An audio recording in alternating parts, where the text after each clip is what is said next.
kuseyo chat lapho sizoqhubeka nezingxoxo zethu noAziwe. Lana ngikhuluma ngodade, umngane ozikhethele ukuphila impilo eqhakazile ezibiza ngepositive influencer. Ngesonto elidlule uzwe ngezinyathelo sokuqala sokuphila kwakhe kanye nendlela athola ngayo ngesimo sakhe. Ngalokho wakwazi ukwenza uxolo naye uqobo njengomuntu. Wakwazi ukuthi azamukele. Namhlanje ke sizoqhubeka naye noHombisa, onguchwepheshe wethu wokunakekelwa nokusetshenziswa kwemishanguzo ye-HIV. Lapho sizobe sibheka kakhudlwana lapho intsha ingathola izinkonzo zokuhlola i-HIV. Aziwe, ngesonto eledlule sixoxe udaba mayelana nomuntu owayefuna ukuhlolela i-HIV. Ungasitshela namhlanje ukuthi kwenzakalani? Ngashayelwa ucingo ngumuntu omusha oneminyaka ewu-18 engake ngahlangana naye ngaphambilini. Wangitshela ukuthi wake waba sengcupheni wokutheleleka nge-HIV futhi wabona isidingo sokuhlolelwa i-HIV. Wayefuna ukwazi ngezinhlelo engakhetha kuzona ngoba usafunda futhi ngesikhathi aphuma ngaso esikoleni imitholampilo isuke isivaliwe. Lapho sinomuntu omusha oneminyaka engu-18 uzithole esengcupheni yokutheleleka nge-HIV. Izindaba ezinhle ukuthi bayakwazi ekufanele bakwenze kulesi simo abebhekane naso.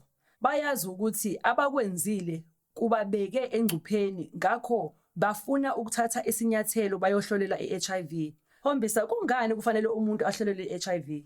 Okubalulekile ukwazi ngesimo sakho se-HIV. Kubalulekile ukwazi ukuthi unayo noma awunayo i-HIV. Kanti-ke uma utholakele ukuthi unayo, ungakwazi ukuyothola imishanguzo kusenesikhathi. Futhi ukuba sohlelweni lwemishanguzo kusenesikhathi kusho ukuthi uyakwazi ukucindezela igciwane lika-HIV emzimbeni wakho.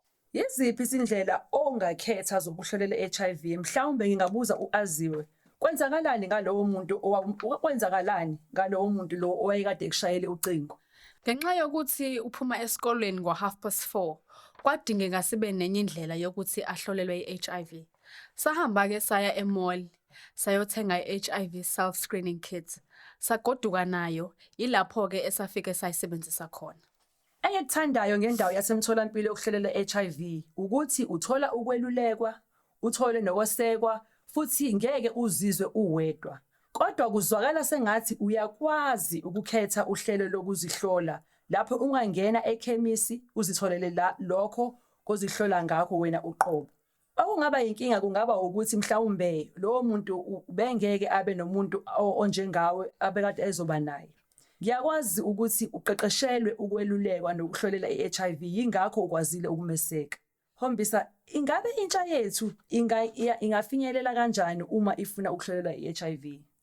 Bangaya emtholampilo yangakubo. Lapho bangahlolela i-HIV futhi bathole ukwelulekwa njengoba usubekile. Uma ukhuluma ngentsha yethu yanamuhla, iyathanda ukwenza izinto ngendlela yayo futhi lolu hlelo lokuzihlolela yilona olubakhanga kakhulu. So Aziwe, ungangitshela ukuthi kuhamba kanjani ngemphumela yalomuntu oyekade kufonelile? Umphumela wakhe waba negative. Futhi wayejabule kakhulu kanti nami ngangimjabulele kakhulu. Ngamluleka ngokuthi kusafanele enze enye futhi emtholampilo ngemuva kwamasonto ayisithupha. Aziwe, uthini umyalezo wakho entsheni yethu mayelana nokwazi isimo sabo se-HIV?